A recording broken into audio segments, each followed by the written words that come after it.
ఎందుకు అప్పులు అప్పులు అని కుంటి సాకులు సొల్లు పురాణం మాట్లాడుతున్నారు? ఇన్ఫ్యాక్ట్ కేసీఆర్ గారు ముఖ్యమంత్రిగా ఉన్నప్పుడు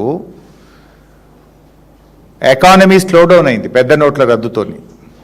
2 సంవత్సరాలు కరోనా వచ్చింది. కానీ ఎన్నడూ కేసీఆర్ గారు నా రాష్ట్రం దివాలా తీసిందనో, నా రాష్ట్రం నేను అమలు చేయలేకపోతున్నాను ఏ ఒక్కరోజు మాట్లాడలేదు.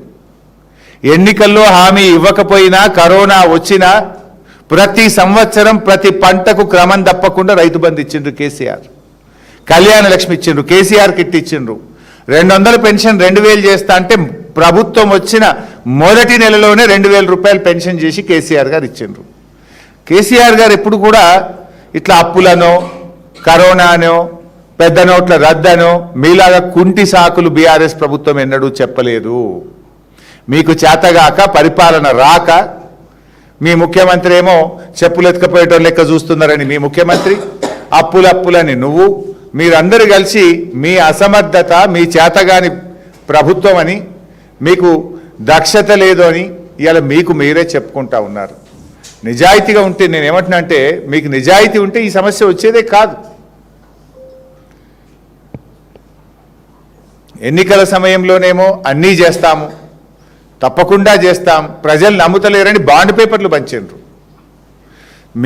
మీ బాండ్ పేపర్లు కూడా నమ్ముతారో నమ్మరో అని సోనియా గాంధీ, రాహుల్ గాంధీ, ప్రియాంక గాంధీలతో చెప్పించి నమ్మించి ఇగో ఇవి గ్యారంటీ కార్డులు. ఆ రోజు ప్రజలు నమ్మరని ఒక దిక్కు బట్టి ఇంకొక దిక్కు రేవంత్ రెడ్డి సంతకాలు పెట్టి గ్యారంటీ కార్డులు పంచి డ్రామాలాడి ఇవాళనేమో అప్పులు అని సొల్లు పురాణం, లేని అప్పులు ఉన్నట్టు చూపిస్తూ కుంటి సాకులు చెప్తూ డైవర్షన్ డ్రామాలకు మీరు పాల్పడతా ఉన్నారు. మీ అపారమైన అనుభవం మీకు ఉపయోగపడ్డది. ఎక్కడ ఉపయోగపడ్డది అంటే కమిషన్లు దండుకోవడంలో ఉపయోగపడుతుంది. బట్టి గారు సింగరేణి స్కాము, విద్యుత్ స్కాము, హ్యామ్ టెండర్ల స్కాము, గురుకుల టెండర్ల స్కాము, ఇసుక స్కాము, ఒక్కటా మీ స్కాములు, హిల్ట్ పాలసీ స్కాము. అంటే మీ అపారమైన అనుభవం అంతా కూడా ప్రజలకు గ్యారంటీలు అమలు చేయడానికో, రాష్ట్ర ఆదాయాన్ని పెంచడంలో కాదు, పూటకో స్కామ్ చేయడంలో మీకు మిమ్మల్ని మించిన వాళ్ళు ఎవరు లేరు.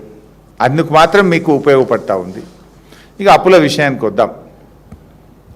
నిన్న హడావిడిగా బట్టి గారు వచ్చి డ్యామేజ్ కంట్రోల్ మళ్ళీ గొంతు పెద్దగా చేసి ఏదో గట్టిగా బిగ్గరగా అంటే, నేను ఒక్కటి అంటున్నా బట్టి గారు, రంకెలు వేసినంత మాత్రాన అంకెలు మారవు.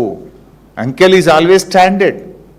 ఈ అంకెలకు బడ్జెట్ ఉంది, ఒక కాగ్ ఉంది, సోషో ఎకనామిక్ సర్వే ఉంది, బడ్జెట్ లెక్కలు ఉన్నాయి. These are all public domain.